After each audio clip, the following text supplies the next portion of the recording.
Hello students, today we are here to discuss our chapter number 14। ठीक है, आज हम चैप्टर 14 डिस्कस करेंगे और इसका नेम क्या है? मापन। ओके, मतलब मेजरमेंट। चलिए, हमारे दैनिक जीवन में मापन की एक महत्वपूर्ण भूमिका है। नाप तोल के बिना किसी वस्तु की लंबाई, चौड़ाई, क्षेत्र, आयतन, द्रव्यमान अथवा ताप के बारे में सही निर्णय लेना असंभव है। लगभग सभी वस्तुओं को खरीदते अथवा बेचते समय हम सब मापन करते हैं। एक दर्जी कपड़े सिलते समय लंबाई मापता है, एक बढ़ई क्षेत्रफल को, एक चिकित्सक तापमान को तथा एक समय प्रबंधक कार्यालय एवं विद्यालय में समय मापता है। ठीक है, इसलिए हमें दैनिक जीवन में मापन का बहुत महत्व है। ओके, मापन का अर्थ क्या होता है? मापन का अर्थ है किसी अज्ञात राशि की तुलना किसी ज्ञात राशि की निश्चित मात्रा से करना। इस ज्ञात राशि की निश्चित मात्रा को इकाई कहते हैं। इसके मापन यंत्र में के एक भाग में कोई संख्या होती है तथा दूसरे भाग में मापन इकाई का नाम होता है। किसी भी राशि का माप लेते समय हमें इकाई की आवश्यकता होती है और हम यह देखते हैं कि उस राशि में चुने हुए मापकों की संख्या कितनी है। ठीक है, मतलब हम ये देखते हैं कि कितनी संख्या उसमें मेजरमेंट करके हमारी आ रही है।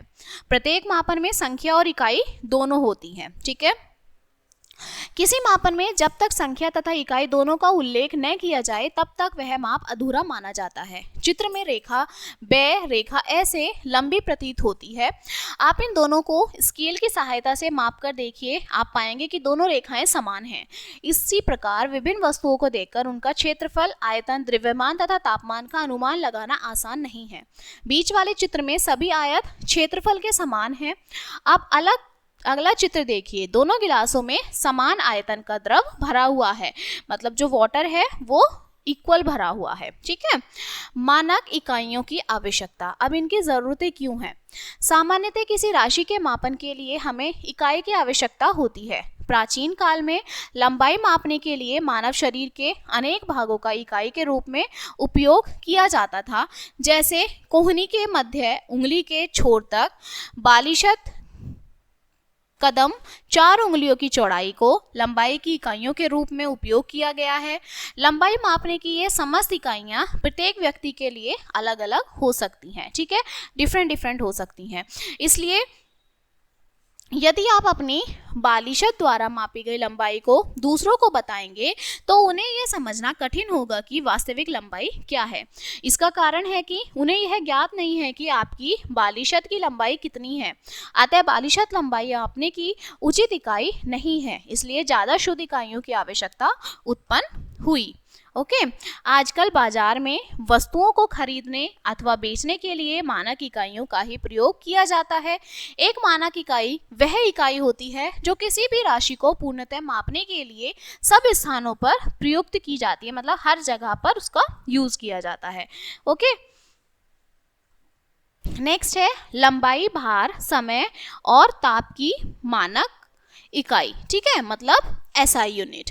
संसार के सभी वैज्ञानिक राशियों को मापने के लिए एक सर्वमान्य मानक इकाई पद्धति के प्रयोग पर सहमत हो गए हैं। इस सर्वमान्य मापन पद्धति को अंतर्राष्ट्रीय इकाई पद्धति कहा जाता है। इस इकाई पद्धति को एसआई मानक कहते हैं। ठीक है, मतलब एसआई यूनिट बोलते हैं। ओके, लंबाई का एसआई मापक मीटर है। मीटर का संकेत हम एम से करते हैं। भार जो होता है उसकी किलोग्राम होता है। ओके, और किलोग्राम को हम केजी से डिनोट करते हैं। समय जो है वो सेकंड में होता है, जिसे एस से करते हैं।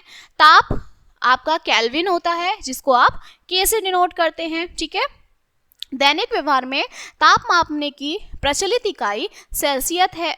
ठीक है, इसका जो हम डिनोट करते हैं वो सी से करते हैं। ठीक है, कुछ सामान्य एवं निर्मित मापने के मात्रक। ठीक है, लंबाई मापने के कुछ सामान्य मात्रक हैं, जैसे कि प्रक्षण, कदम, एक हाथ, भुजा की लंबाई तथा बालिशत। ओके, उदाहरण के लिए हम प्रेक्षण द्वारा जान सकते हैं कि कौन सी पेंसिल अधिक लंबी है। इसी प्रकार खेल मैदान की लंबाई का मापन अपने कदमों में, मेज की लंबाई अपनी बालिशत से और रस्सी की लंबाई हाथ से माप सकते हैं आप। ओके, नेक्स्ट है मानक मात्रकों की आवश्यकता। अब इनकी आवश्यकता क्यों हुई है।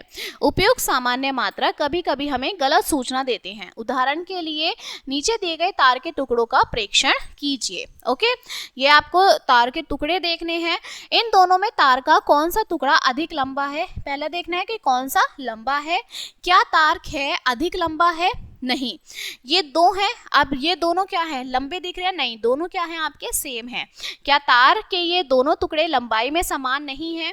जब आप लंबाई का मापन अपने कदम, हाथ या बालिशत से करते हैं तो आपके कदम, हाथ और बालिशत की लंबाई आपके छोटे मित्र के बराबर नहीं हो सकती।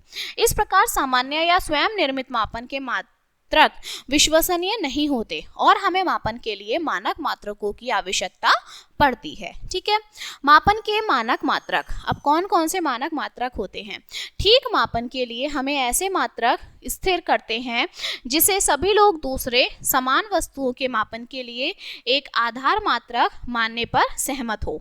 इस मात्रक को मापन का मात्रक या अंतर्राष्ट्रीय मात्रक पद्धति कहा जाता है।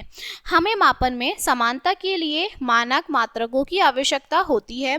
संसार के सभी वैज्ञानिकों ने मापन के निम्नलिखित मानक मात्रकों को स्वीकार किया है। ओके, सबसे पहले आता है लंबाई का क्या होता है, मीटर, द्रव्यमान का किलोग्राम और समय का क्या होता है, सेकेंड। इस पद्धति को अंतर्राष्ट्रीय मात्रक पद्धति कहा जाता है। संक्षेप में इसे SI यूनिट कहा जाता है। SI यूनिट का विस्तृत नाम है the system international units. Okay, जो SI यूनिट की फुल फॉर्म होती है। नेक्स्ट है मात्रकों तथा उनके प्रतीकों को लिखने के लिए प्रचलित परिणामी। SI मात्रकों तथा उनके प्रतीकों को लिखने के लिए निम्नलिखित आपके जो नियम होते हैं उन्हें ध्यान में रखना चाहिए। सबसे पहले राशियों के मात्रक के प्रतीकों को अंग्रेजी भाषा में हमेशा छोटे अक्षरों में, मतलब स्मॉल लेटर्स में जो है हमें लिखा जाता है। जैसे metre small m, second S और लीटर को स्मॉल l से हम डिनोट करते हैं। वैज्ञानिकों के नाम पर रखे गए मात्रकों के प्रतीक अंग्रेजी के बड़े अक्षरों में लिखे जाते हैं, जैसे केल्विन K, डिग्री सेल्सियस का कैपिटल C। मात्रक के प्रतीकों के बाद कोई विराम चिन्ह नहीं लगाया जाता। ओके, उदाहरण के लिए मीटर का प्रतीक m। ओके, मात्रक के प्रतीकों को बहुवचन में नहीं लिखा जाता है, ठीक है ना। जैसे 100 मीटर का प्रतीक 100 m है, ना कि 100 ms है। मात्रक का नाम सदा छोटे अक्षरों में ही लिखा जाता है। ओके, नेक्स्ट आती है लंबाई की माप। हम जानते हैं कि लंबाई की इकाई मीटर होती है। दिए गए दो बिंदुओं के मध्य की दूरी लंबाई कहलाती है। यह चौड़ाई, गहराई, ऊंचाई और मोटाई में भी हो सकती है। आपने दैनिक जीवन में लंबाई मापने के लिए हम विभिन्न युक्तियों का उपयोग करते हैं। उदाहरण के लिए लंबाई मापने के लिए हम स्केल का उपयोग करते हैं। उसी तरह कपड़े की लंबाई मापने के लिए कपड़ा व्यापारी मीटर का उपयोग करता है। प्रयोगशाला में लकड़ी के मीटर स्कूल का उपयोग करते हैं। किसी वस्तु की लंबाई मापने के लिए आपको उस मापन के लिए उपयुक्त युक्ति का चयन करना चाहिए। उदाहरण के लिए किसी वृक्ष के तने का घेरा मापने के लिए अथवा अपने सीने का माप लेने के लिए आप फीते का उपयोग करेंगे। कम लंबाई मापने के लिए, जैसे अपने पेंसिल की लंबाई मापने के लिए आप मीटर स्केल या अपने ज्यामिति बॉक्स, जो आपका ज्योमेट्री बॉक्स होता है, ओके, वाले स्केल का उपयोग कर सकते हैं। मापन करते समय हमें अत्यंत सावधान रहना चाहिए, अन्यथा हमारे माप पूर्णतः शुद्ध नहीं होंगे। लंबाई मापते समय कुछ सावधानियों को ध्यान में रखना आवश्यक है। ये सावधानियां निम्नलिखित होती हैं, जैसे मीटर स्केल को वस्तु से सटाकर उसकी लंबाई के समांतर रखना चाहिए। ओके, कभी कभी स्केल के सिरे टूटे हुए हो सकते हैं। बार बार उपयोग के कारण स्केल के सिरे अक्सर घिस जाते हैं। चित्र में देखिए, स्केल के शून्य का चिन्ह साफ साफ दिखाई नहीं दे रहा है। ऐसी स्थिति में शून्य चिन्ह का उपयोग न करके किसी अन्य सुविधाजनक चिन्ह का उपयोग करना चाहिए। चित्र के अनुसार एक सिरे को 1.0 सेंटीमीटर पर तथा दूसरे सिरे को 9.0 सेंटीमीटर पर रखा गया है। इस स्थिति में वस्तु की लंबाई 9-1 मतलब 8 सेंटीमीटर होगी। ठीक है, हमने इसकी हाईएस्ट वैल्यू देखी, फिर लोएस्ट वैल्यू देखी और उसमें से उसे माइनस कर दिया। सही माप लेने के लिए आंखों की स्थिति का ठीक होना भी आवश्यक है। यदि आंख अस्थिति में है तो माप 8.1 सेमी होगी, ठीक है, सेंटीमीटर होगी। यदि आंख सह स्थिति में है तो मापन जो है वो 7.9 सेंटीमीटर होगी। चित्र में दर्शाई गई दोनों स्थितियां गलत हैं। सही स्थिति वह है जिसमें आंख पेंसिल के सिरे के ठीक लंबवत है। पेंसिल की सही लंबाई 8 सेंटीमीटर है। ओके, नेक्स्ट है, लंबाई मापने के लिए हम जिन उपकरणों का प्रयोग करते हैं वे क्या हैं, इस प्रकार हैं। मापक उपकरण का चयन मापी जाने वाली वस्तु के आकार व प्रकार पर निर्भर करता है। उदाहरण के लिए छोटी लंबाई के मापन के लिए हमें सेंटीमीटर तथा मिलीमीटर वाले मापक उपकरण की आवश्यकता होती है। इसी प्रकार मापक फीते का प्रयोग गोलाकार टंकी या व्यक्ति की छाती के मापन में किया जाता है। पोस्ट कार्ड की लंबाई का मापन, आप पोस्ट कार्ड कैसे मेजर करेंगे कि वो कितना लंबा है, ठीक है। सो दिए गए पोस्ट कार्ड की लंबाई को मापने के लिए एक पैमाने को उसकी लंबाई के समांतर रखिए। ध्यानपूर्वक पैमाने को इसके पूर्ण चिन्ह जैसे 1.0 सेंटीमीटर पोस्ट कार्ड के पहले सिरे के साथ सटाकर रखिए। अब पैमाने से पोस्ट कार्ड के अंतिम सिरे के चिन्ह को नोट कीजिए। माना कि यह 9.0 सेंटीमीटर है, पोस्ट कार्ड की लंबाई 8 सेंटीमीटर है, ठीक है, क्योंकि हम इसे आगे से मेजर कर रहे हैं। ओके, मापन पैमाने का प्रयोग करते समय सावधानियां। पैमाने को वस्तु से सटाकर उसकी लंबाई के समांतर रखना चाहिए। सामान्यतः प्रयोग करते करते पैमाने के सिरे टूट जाते हैं, इसलिए किसी पूर्ण चिन्ह को वस्तु के पहले सिरे से मिलाकर पाठ्यांक ज्ञात करना चाहिए और इसको पैमाने के वस्तु के दूसरे सिरे के चिन्ह से हटा देना चाहिए। ओके, पाठ्यांक लेते समय आंख की स्थिति पैमाने पर चिन्ह के लंबवत होनी चाहिए। किसी वस्तु की लंबाई मापने के लिए कम से कम 3 पाठ्यांक लेने चाहिए। इन 3 पाठ्यांकों की औसत ही वस्तु की ठीक लंबाई होगी। ओके, जो उसकी एक्यूरेट लंबाई है। नेक्स्ट है क्षेत्रफल का मापन। आप क्षेत्रफल का कैसे मापन करेंगे? किसी वस्तु के धरातल का माप क्षेत्रफल कहलाता है। नियमित धरातल का क्षेत्रफल निम्नलिखित सूत्रों का प्रयोग करके ज्ञात किया जा सकता है। आयत का क्षेत्रफल लंबाई मल्टीप्लाई चौड़ाई, वर्ग का क्षेत्रफल भुजा मल्टीप्लाई भुजा या फिर लंबाई इंटू चौड़ाई हो जाएगी। त्रिभुज का क्षेत्रफल 1/2 आधार इंटू ऊंचाई हो जाएगा, ठीक है। क्षेत्रफल का मानक मात्रक वर्ग जो है वो मीटर है। सामान्यतः यह मीटर स्क्वायर लिखा जाता है। छोटे धरातल का क्षेत्रफल वर्ग सेंटीमीटर स्क्वायर और वर्ग मिलीमीटर जो है वो मिलीमीटर स्क्वायर में दर्शाया जाता है। इसी प्रकार सेंटीमीटर तथा मिलीमीटर क्षेत्रफल के उपमात्रक हैं। लेकिन बड़े धरातलों जैसे खेत या पार्क या शहर का क्षेत्रफल एयर और हेक्टेयर में मापा जाता है, ठीक है। ये आपकी छोटी एसआई यूनिट्स होती हैं, मीटर, सेंटीमीटर और मिलीमीटर। नेक्स्ट इज अनियमित धरातल के क्षेत्रफल का मापन।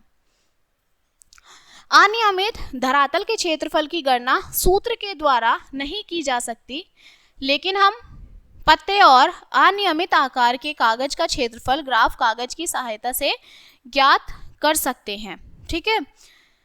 दिए गए पत्ते या कागज के टुकड़े को 1 सेंटीमीटर क्षेत्रफल के वर्गों वाला ग्राफ कागज पर रखिए।